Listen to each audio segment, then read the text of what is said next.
Hello, my name is James Arroyo, and welcome to Chapter 16, Informative Speaking. Up to this point, we've talked about general public speaking format as well as implementation. Now we are going to specialize into a particular type of public speaking, informative speaking. This is one that we see all the time in classes as well as on the job. So, it behooves us to be able to improve our ability to informatively speak, to improve our clarity, as well as being able to communicate our ideas more effectively. Let's go ahead and dive on in. First, with the goals. The goals of informative speaking are threefold. First, providing new information, updating and revising the audience's common knowledge is a worthy goal in and of itself, and that's pretty much the common one. But there is another goal of informative speeches that is agenda setting. It's creating awareness of a subject that listeners may not have known about or that they didn't think about before. In other words, it puts it on the agenda of the people, showing that it warrants concern. This goal of informative speaking can act as a precursor to a persuasive speech. A good example of this could be an informative speech talking about how how depression and mental health issues are not being dealt with by a lot of organizations in government as well as in education as well as in other things, and as a result that could potentially cause a problem. So by bringing up mental health as an informative topic, that can raise it on the agenda of others and therefore make a good informative speech. And then in the same respect, with creating positive or negative feelings associated with this topic, obviously it stands true in this situation because guess what? Mental health issues should not create positive feelings with the audience, so this then could potentially motivate someone into action. So now that we've talked about the goals, now we're moving on to the four main types of informative speeches. First, speeches about objects, concerning processes, detailing events, and exploring ideas or concepts. Let's dive right in. We start with speeches about objects. Objects are anything visible, tangible, in stable form. This could include places, structures, animals, and people. The scope of the speech should be adequate for the speech, though, because if you are doing a speech on Teddy Roosevelt, for example, the scope would be far too large. Whereas a speech about pepperoni pizza may be a bit small. So it is something to keep in mind that we have to be sure that we are finding a speech topic that has the sort of scope that is required for the assignment or that meets the audience's expectations. Keep in mind that in a speech about, let's say, Teddy Roosevelt, we may focus just on one term of his presidency. That may result in a 5 to 7 minute speech. Next, we have speeches about processes. And process is a systematic series of actions that leads to a specific result or product. This could mean how it's made, how something is done, or how something works. Think back to on-the-job training.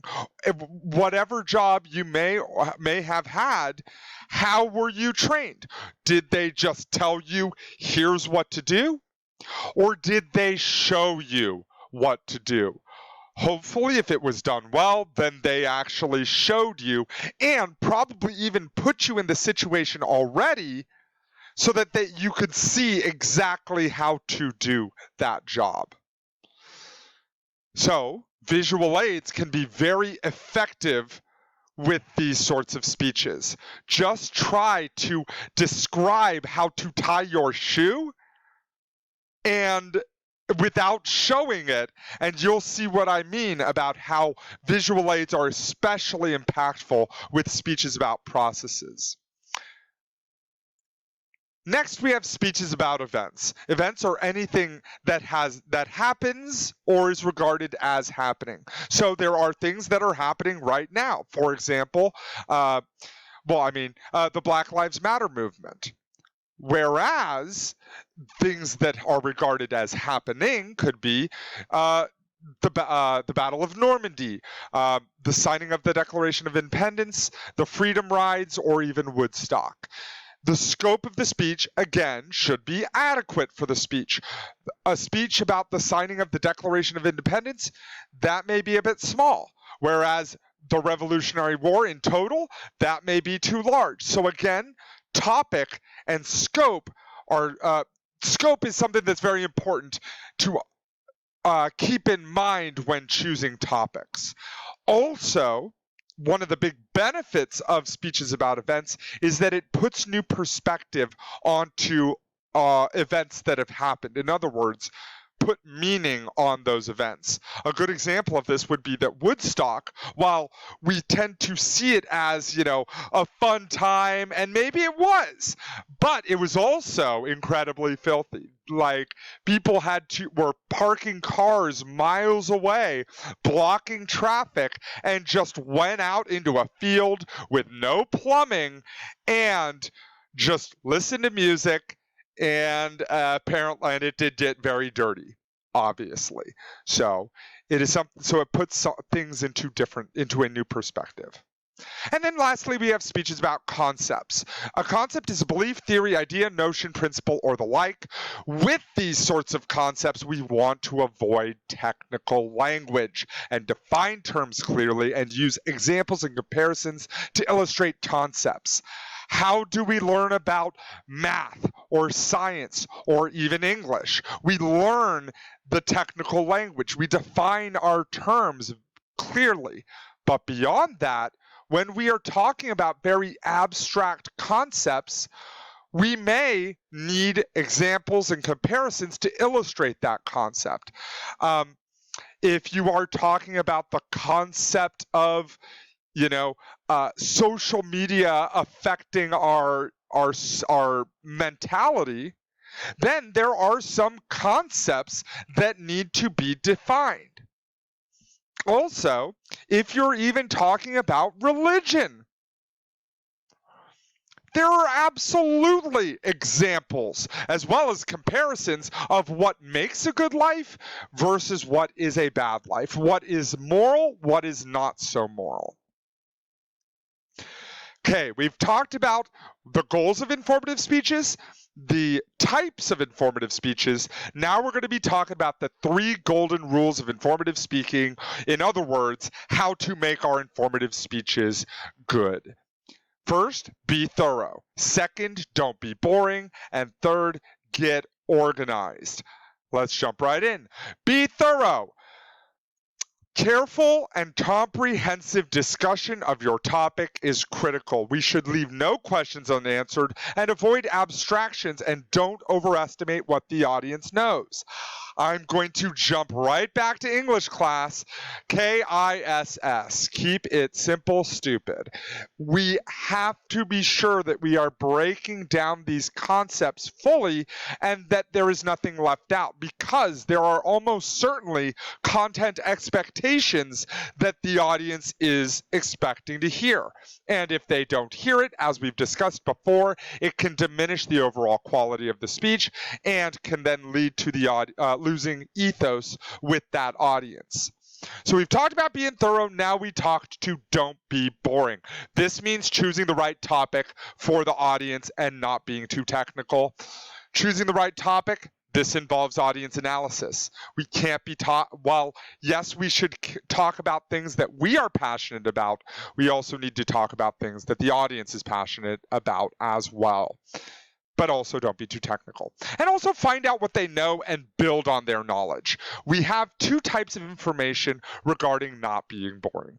The need to know information, stuff that if the audience doesn't know about, then they do not know that topic. Versus need to know information. And need to know information is the stuff that adds interest to the speech. A good example, if I'm talking about Teddy Roosevelt, again, love Teddy Roosevelt, then need to know information would be that he was president, that he broke up a lot of the political systems, the entrenched power within political systems, and he also I believe, broke up the railroad monopolies as well. So we have some need to know information about Teddy Roosevelt, that if you do not know that information, you do not know Teddy Roosevelt. In the same way, we also have some need to know information, and this may be very important because if you're talking about how much he cared about the environment, we may also talk about the need to know information about how he is the namesake for the teddy bear. The way that happened was that they were hunting bear and they couldn't find any. So they went back and had fun and whatever. I don't know what they were doing. But then they trapped his hosts, being the gracious hosts that they were, trapped a bear, then brought them to Teddy Roosevelt's like, okay, go ahead and shoot him. And he said, well, that's not very sporting. And a lot of his political rivals then took this opportunity to say, oh, he's a little teddy bear. He's too cute. He won't kill a bear. So it was used as a political attack, but it very much became a namesake, and teddy bears are awesome, so joke's on them. Also, be creative and personalize your ideas.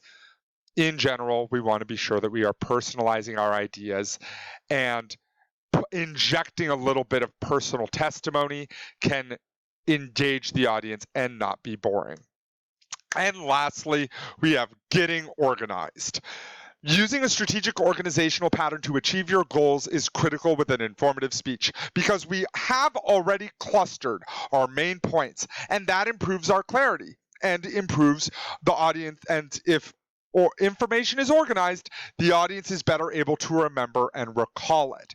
So we can get even more strategically organized in these sorts of informative speeches. Speeches about description, so describing something or describing something like an event, like a campus, that may involve a spatial structure going north to south, east to west, from top to bottom, etc.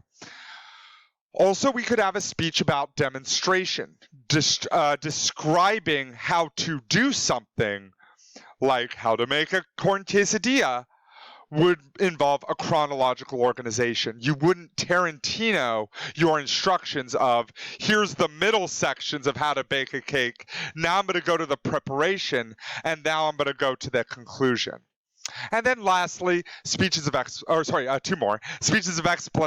explanation. So trying to explain how something works. This could also talk to this sort of process. It can involve a chronological organization, but even a topical organization.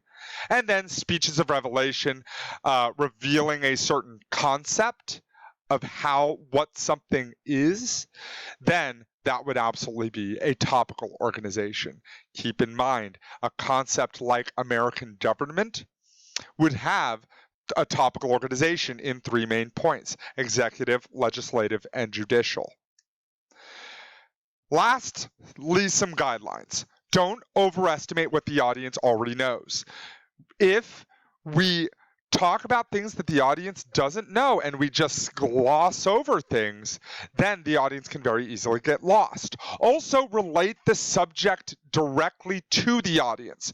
By showing how it's relevant, it engages the audiences.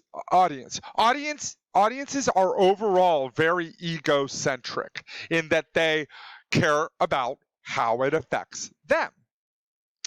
So by relating it to how it affects them, it adapts to the audience. Don't be too technical or too specialized. Avoid abstractions.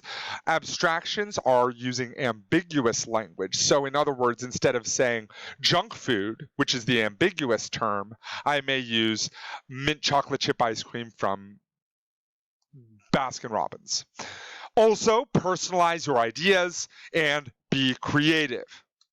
Great. We are going to watch a video And I'm going to be going through some key points that show how this is effective.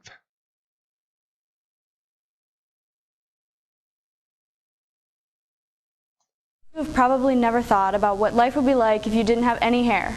When I was 2 years old, I was diagnosed with alopecia. This disease caused all of my hair to fall out, and I haven't had any hair since. Many people don't know what alopecia is, and they assume, well, if somebody's bald, they either have cancer or they shave their head for some unknown reason. My job today is to inform you on what alopecia is, who it affects, and the types of treatments that are available. We will begin with what alopecia is. It's an unpredictable... Real quick. So, this was her introduction. She did a great attention grabber, also showed her credibility. She's credible in talking about this because she has it. Also, she previewed her main points explicitly and then transitioned into her body. Overall, very well done. And it didn't take a minute or a minute and a half to cover every part of this. She did it in 34 seconds. We continue. Autoimmune disease that causes hair loss on the scalp and other parts of the body.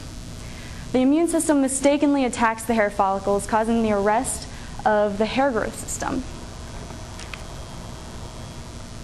There are 3 stages in the hair growth process. First is the anagen stage. Now this stage is when the hair grows within the follicle. The second stage is the catagen phase, and this is when the hair stops growing within the follicle. And then the next stage, the last, is the telogen phase, and it's called the resting stage, but this is when the hair pushes through the follicle and it's the hair that you have on your head. There are 3 types of alopecia. The first is alopecia areata. Now this is seen as patches, mostly on the scalp, but it can also occur on, such as a man's beard or on the legs or arms, just in patches. The second is totalis, and this is seen as scalp hair loss, and it usually does not affect the rest of the body. And then the third is alopecia universalis, which is the rarest form, and go figure, the type that I have to have, and it causes total body hair loss. As you can see, I wear fake eyelashes and eyebrows and makeup and stuff to hide the fact that I don't have eyelashes, eyebrows, and even nose hairs, but I don't wear makeup for the nose hairs. But my friend Aaliyah here doesn't have any of that. She just goes with whatever, and she's beautiful without all of it. Real quick.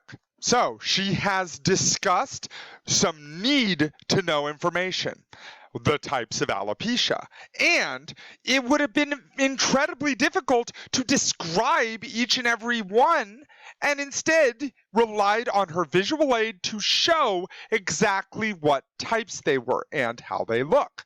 Also, she injected some need-to-know information into this speech by addressing her personal situation as well as the one of her friend, as well as injecting some humor, appropriate humor, into it, talking about how she doesn't wear makeup for nose hairs, to make it memorable. Let's go ahead and continue. But that's how alopecia universalis is seen.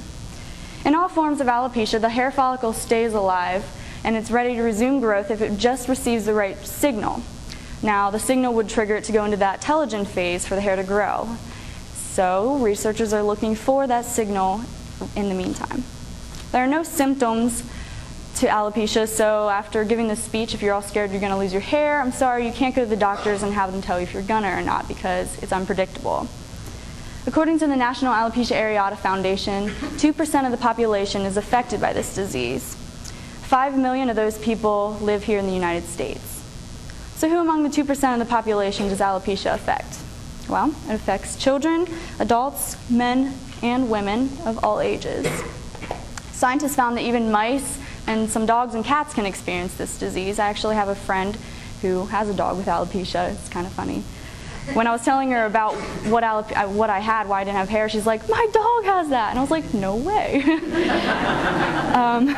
Dr. Angela Cristiano explains that they are doing genetic studies to find out what gene this hair loss disease lies on. Therefore, they're looking for the hereditary aspect of this disease.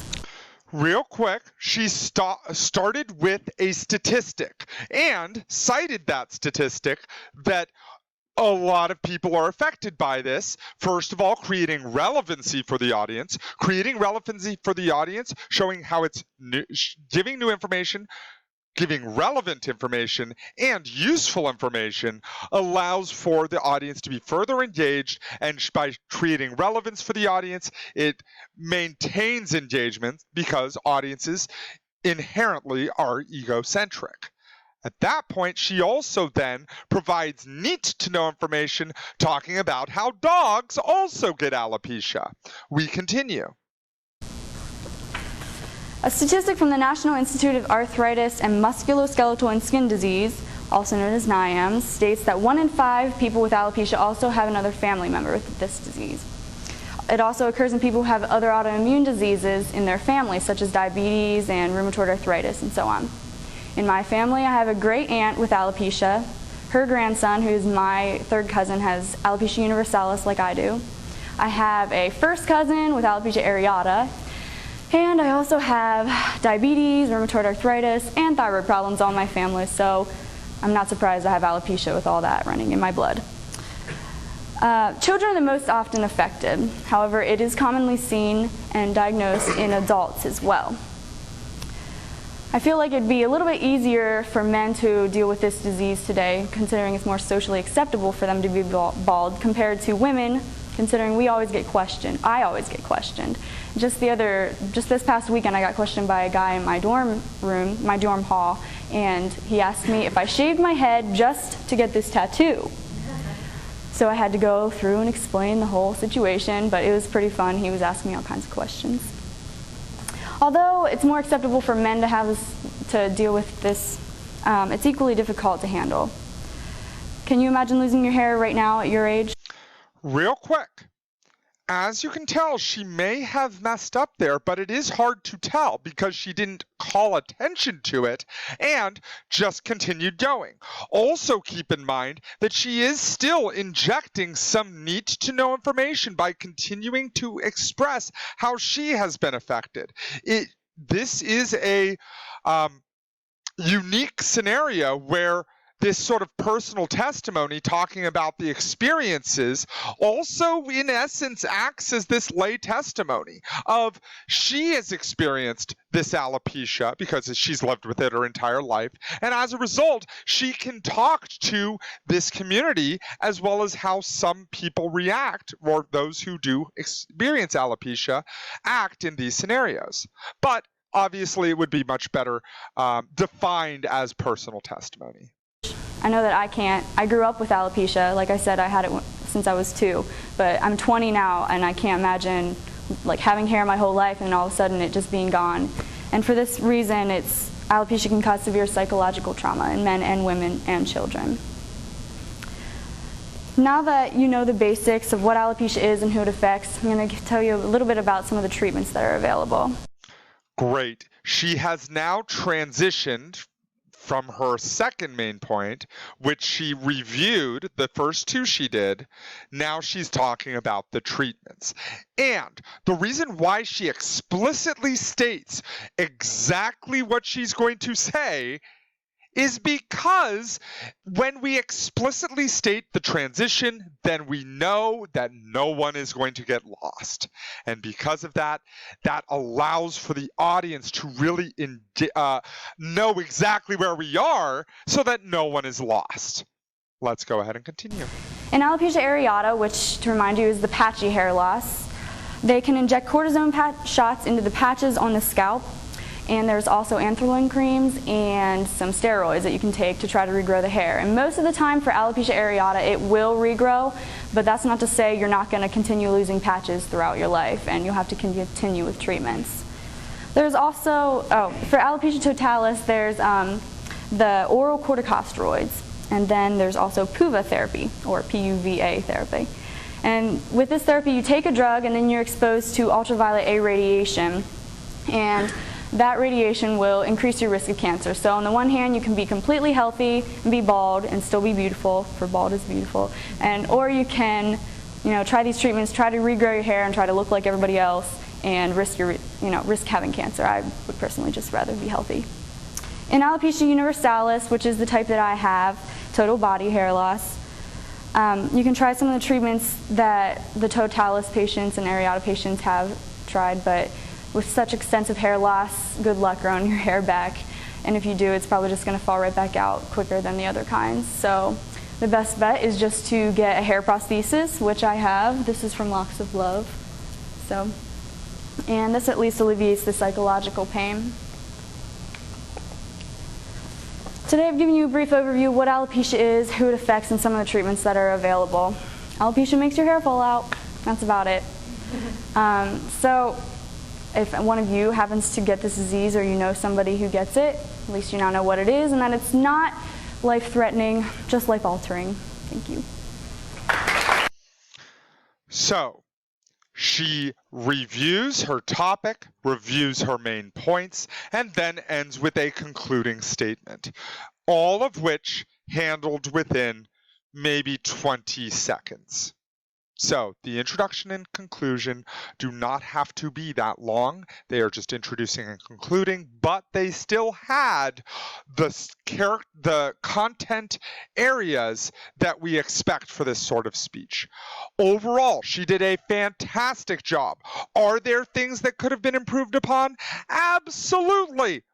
But that will always be the case, and that when we understand that, we will be able to be more persistent in the face of challenge and be able to improve much further than if we assume that just because she messed up a few small things, that it is bad, which it is not. Excellent. Have a great rest of your day. I will see you all next time.